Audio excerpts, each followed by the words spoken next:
Mis queridos hermanos, amigos, oyentes de este canal, gracia y paz a cada uno de ustedes.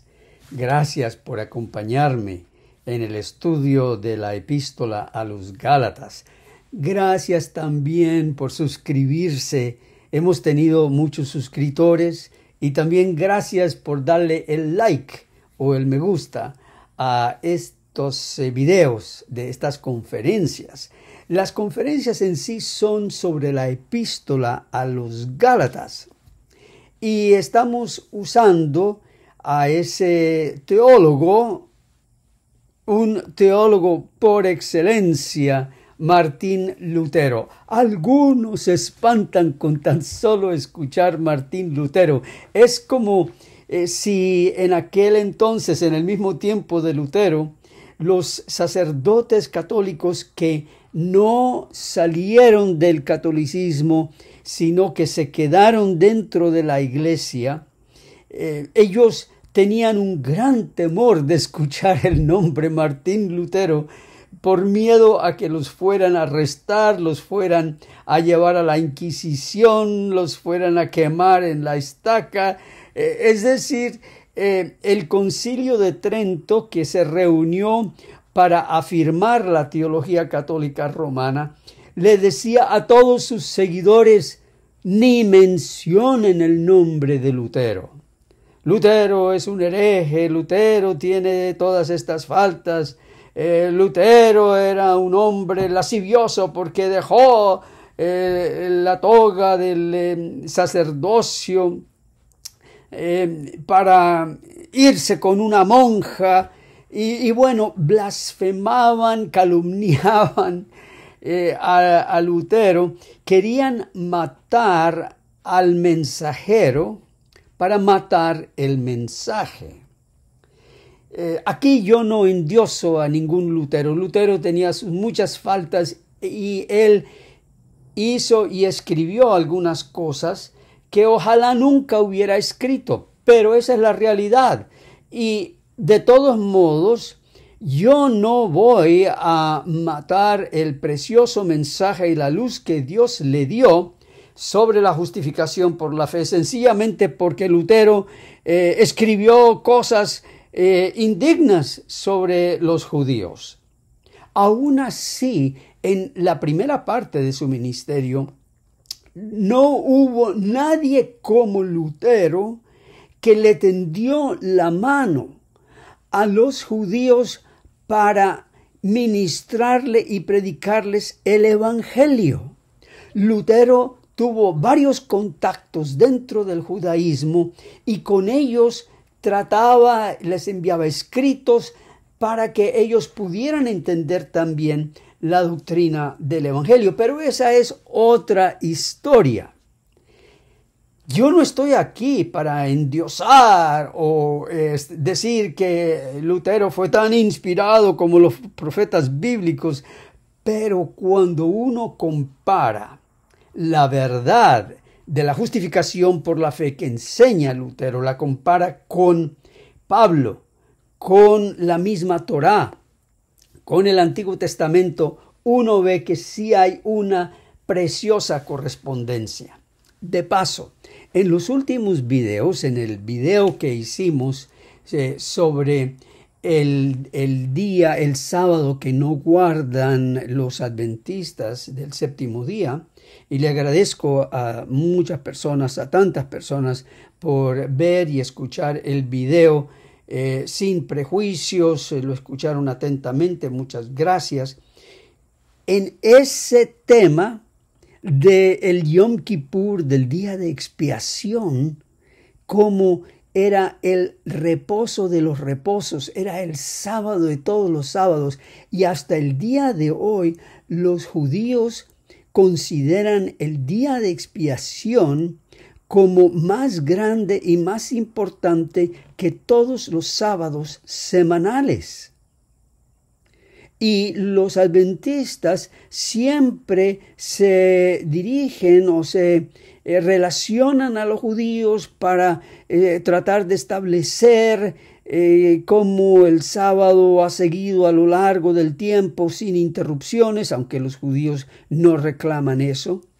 Pero en ciertas cosas que les conviene, que le conviene a la teología adventista, ellos se arriman bastante a la teología judía. Pero cuando no les conviene, como en este caso del Yom Kippur, entonces ellos no lo entienden, se alejan, a pesar de que el día de la expiación tuvo mucho que ver con el origen de los adventistas en 1844.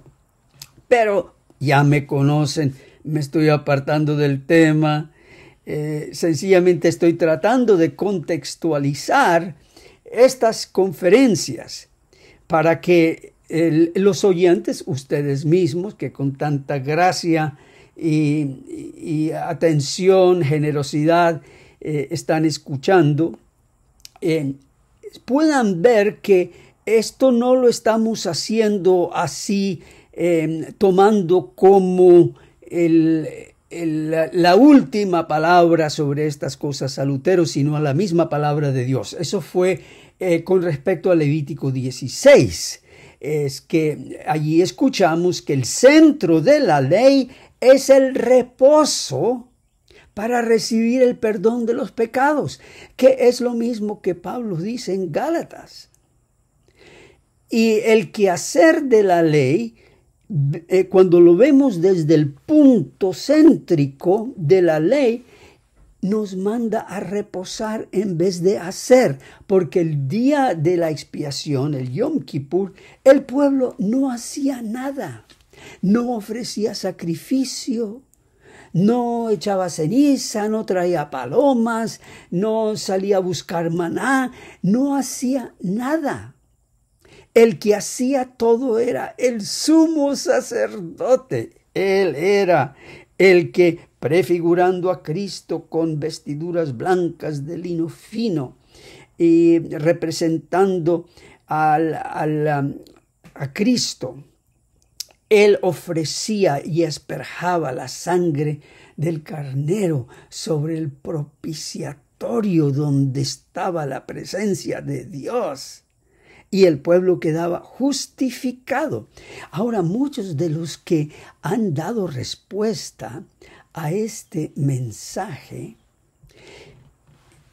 critican de alguna forma mi persona, de que me ven amargura en el rostro, son como psicólogos de larga distancia, ¿no?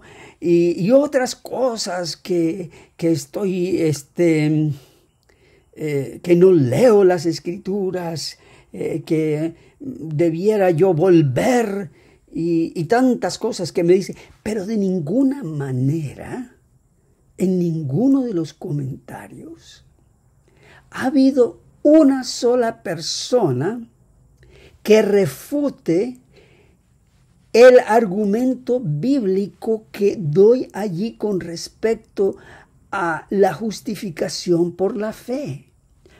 No hay ni uno, porque no les gusta el argumento, pero no tienen argumentos en contra, entonces salen con retalías contra esta vasija de barro, que yo reconozco está llena de grietas.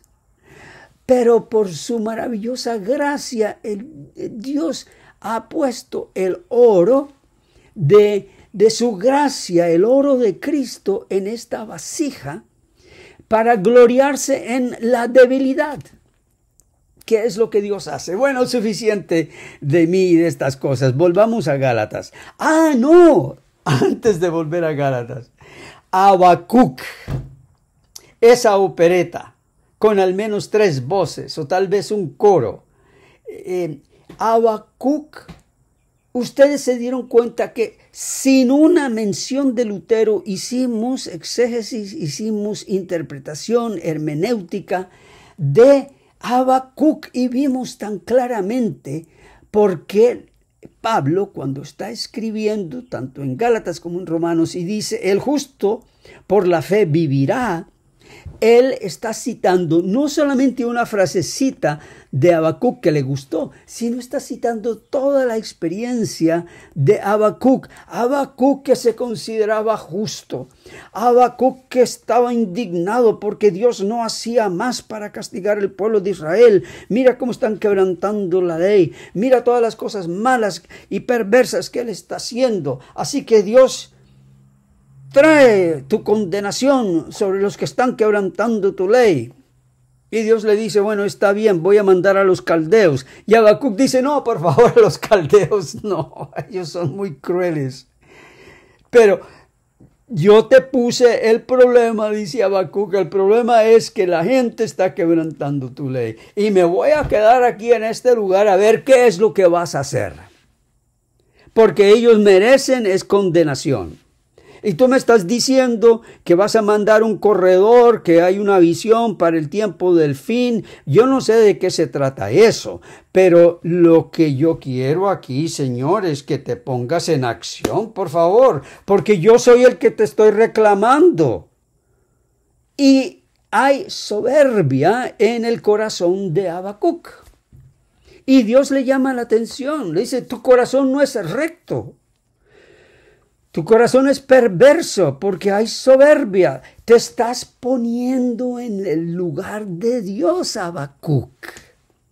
Yo voy a hacer una cosa nueva. Yo voy a lidiar con el quebranto del pecado y con el quebranto de la ley y con el hecho de que hay pecadores de otra manera. Y vendrá el cumplimiento de esta visión, vendrá. Pero recuerda algo, que el justo por su fe vivirá. Allí le está hablando no solamente del concepto de que la persona es declarada justa por su fe y no por las obras de la ley, como tuvo Habacuc.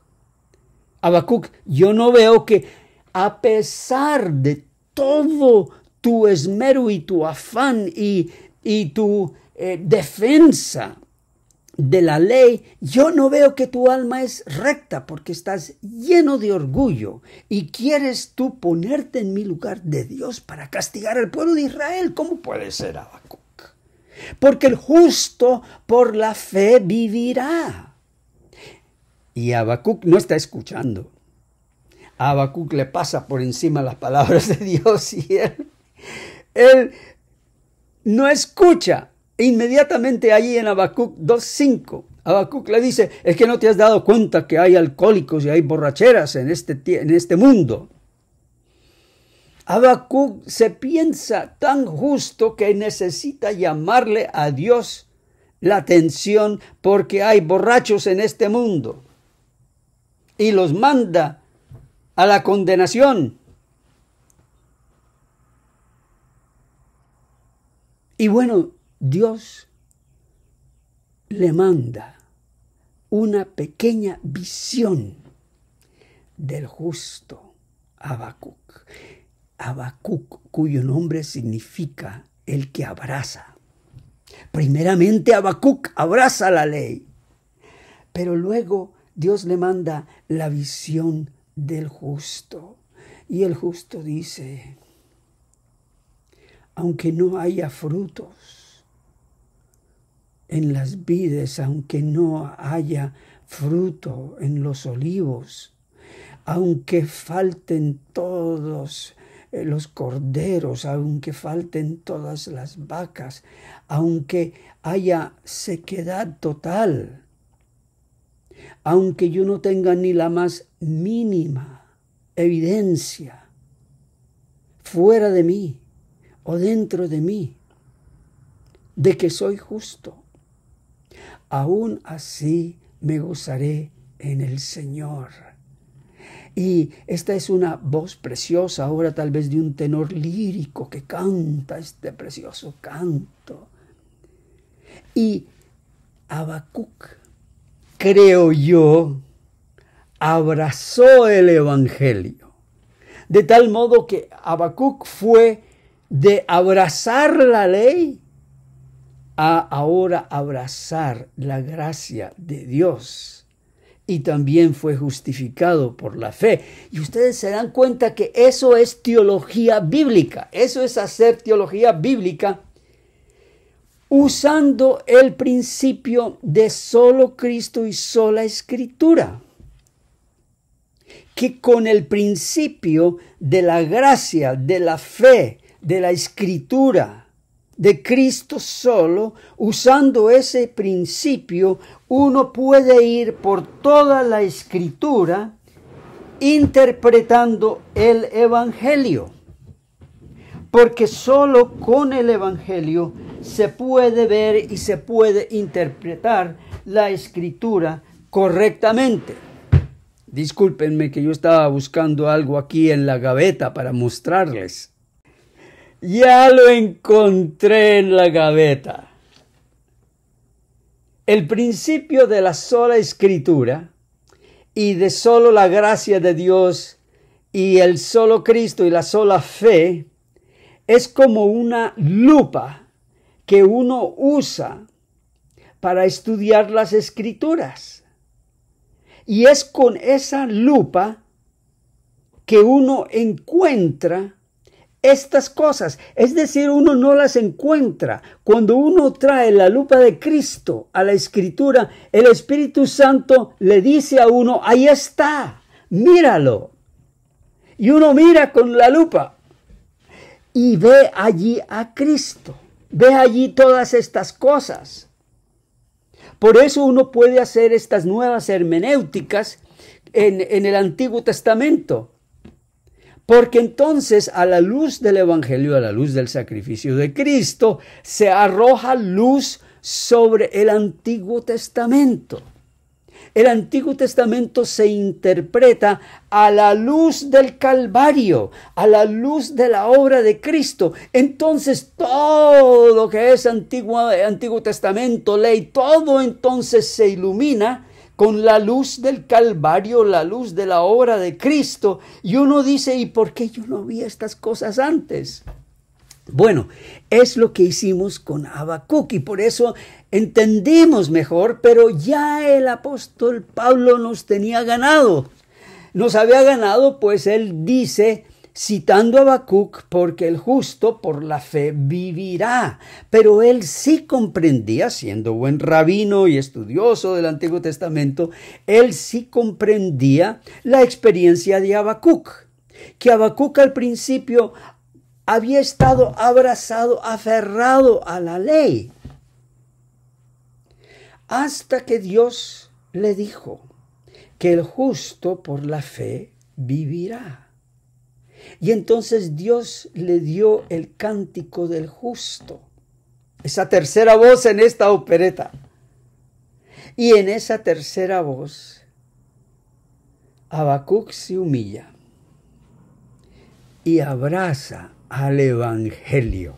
Es un lindo libro, es una linda profecía y ojalá de aquí en adelante ustedes puedan volver a Habacuc y leer esa profecía con esta nueva lupa del Evangelio y van a ver cuán bella y cuán hermosa es lo que encontramos respecto a la gracia y la misericordia de Dios. Bueno, entonces encontramos aquí que Pablo dice, el justo por la fe vivirá. Y luego añade esta otra parte, y la ley no es de fe. Con esa corta frase, Pablo descalifica a la ley, descalifica a la obediencia de la ley como una manera para ser justificado ante Dios.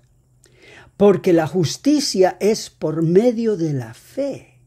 Es como Dios cuenta la justicia de Cristo a favor del pecador. La ley no trae fe. Lo que la ley trae es temor, condenación, conocimiento del pecado, y te suscita, te saca de adentro rebeldía. Porque la ley te pide constante y perfecta obediencia en amor, en palabra, en pensamiento.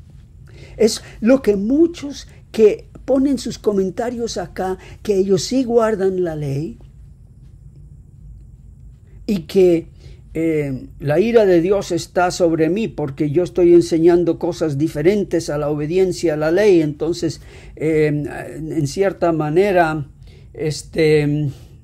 siguiendo el ejemplo de Habacuc, están abrazados a la ley y solamente conocen ese punto de vista y tienen una buena herencia. Pues el ADN de Habacuc era ese. Pero Dios le muestra a Habacuc que la ley no es de fe, Habacuc. Te estás abrazando a la ley como si fuera un ídolo, un Dios que te puede salvar. Pero esa no es la función de la ley, Habacuc. La ley no es de fe. ¿Qué más claro pudiera estar el principio de la justificación?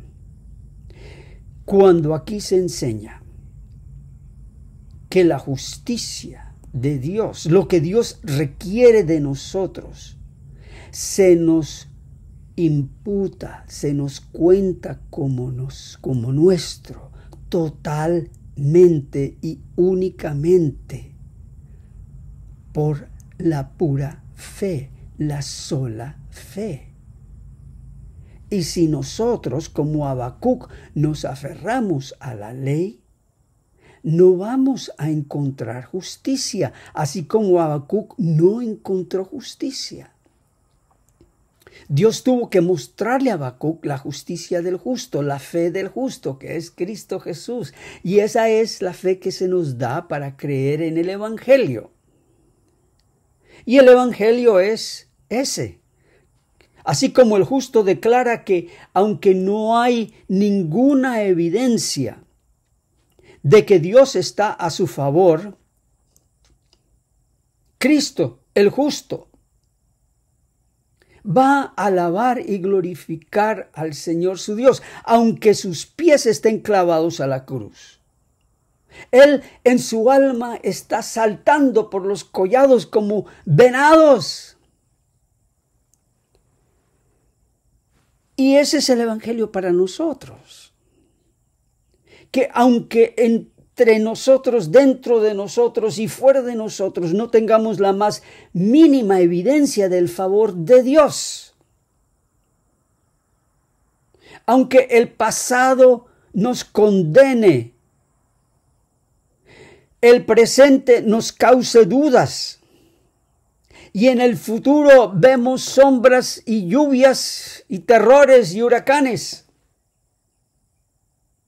con todo eso, somos declarados justos ante Dios por la sola fe. Porque por más que nos abracemos a la ley no es de fe y la bendición se recibe por medio de la fe. Y es lo que dice aquí, que la ley no es de fe porque te manda a hacer cosas constantemente, sin deslices. El que hiciera estas cosas vivirá por ellas.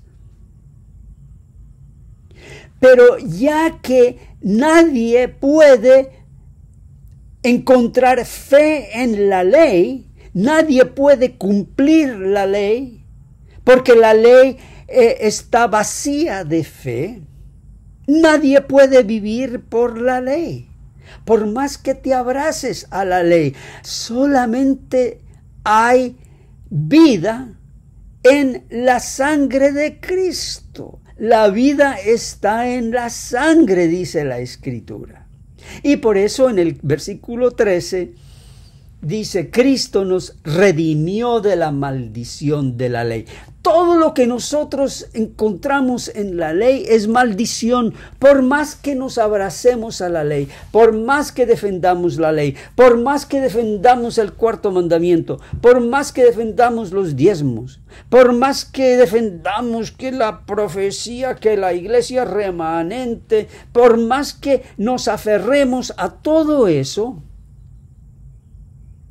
la ley nos dice, es tremendo, porque nosotros abrazados a la ley con tanto amor, oh cuánto amo tu ley, decimos como David, oh cuánto amo tu ley, y la ley nos dice en el oído, te maldigo. Esa es la realidad, mis queridos hermanos. La ley nunca nos dice te amo. La ley siempre nos dice, te sigo maldiciendo, porque no amas con la perfección y el amor que yo quiero que ames, porque no tienes la pureza en tu corazón que yo te mando que tengas. Esa es nuestra relación a la ley cuando, como Habacuc, nos abrazamos a la ley. Y entonces dice que Cristo fue hecho por nosotros maldición, porque está escrito, maldito todo el que es colgado en un madero. Y fíjense acá, la ley vino a Cristo y no encontró razón por la cual maldecir a Cristo. Él mismo dijo, vino y viene el príncipe de este mundo y nada encuentra en mí. La ley no encontró ni en su mente, ni en sus intenciones, ni en sus pensamientos, encontró en Cristo razón por la cual maldecirlo. Pero como Cristo voluntariamente se dejó colgar en el madero, en la cruz, la ley dijo, ajá, has quebrantado la ley porque te has dejado colocar y morir en un madero. Eres culpable y te condeno de muerte. Y vino la ley, y porque por un pequeño mandamiento uno es culpable de toda la ley, de quebrantar toda la ley, Cristo entonces se hizo en su cuerpo la maldición y el quebranto de toda la ley a nuestro favor. Todos nuestros quebrantos de la ley, toda la maldición que nosotros llevamos sobre nosotros, Cristo en la cruz nos dijo, yo estoy tomando todo eso tuyo, toda esa maldición, todo ese quebranto, toda esa vergüenza, toda esa culpa, la estoy llevando yo sobre mi cuerpo porque tú no puedes con ella. Ni por un segundo tú pudieras cargar con toda la maldición que recae sobre ti. Así que Él en la cruz, cuando la ley lo maldijo por haberse dejado colocar en un madero, Él se hizo maldición entonces por todos nosotros, porque un quebranto de la ley es igual al quebranto de todos. Y así Jesús se hizo el más grande pecador sobre la tierra. ¿Por qué? Porque asumió los pecados de millones y millones y miles de millones de personas que han respirado oxígeno sobre la tierra. Él lo hizo para quitarnos la maldición, a fin de que en Cristo Jesús la bendición de Abraham, esa es la fe, la justificación por la fe es la bendición de Abraham. Entonces Cristo se hizo maldición para que su bendición, que es la justicia que Él entrega por la sola fe, la cual le entregó a Abraham como bendición, nos alcanzare a nosotros los gentiles, para poder recibir la promesa del Espíritu. Y esa promesa del Espíritu es la declaración de justo. Muchas personas hablan de recibir el Espíritu Santo. Y dicen que reciben el Espíritu Santo entonces para hacer obras y para transformar sus vidas y para todo eso. Y nunca dicen que el Espíritu Santo viene a nosotros primeramente para declararnos justos, traernos la promesa de Abraham, para que lleguemos a ser hijos de Abraham por medio de la fe, recibiendo la promesa de Cristo, de que por medio de su justicia atribuida o contada a nosotros, somos salvos eternamente por la fe. Entonces viene el Espíritu Santo, nos trae, nos bendice, nos unge, nos sella. Como dice en otro lugar el apóstol Pablo, que el Espíritu Santo es el sello. Y una vez que Dios sella, Dios no se pone a decir, a ver, ¿dónde está el borrador del sello?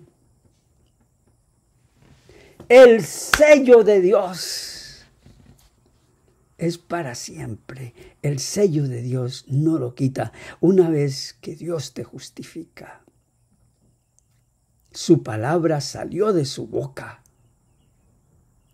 y no puedes ser declarado injusto, porque su palabra ya te declaró justo para siempre. La gracia de Dios sea tu bendición. Recibe esta palabra de justificación que hoy te dice: todos tus pecados por causa de Cristo han sido perdonados. Alabado y glorificado sea su santo nombre hoy y para siempre. Amén.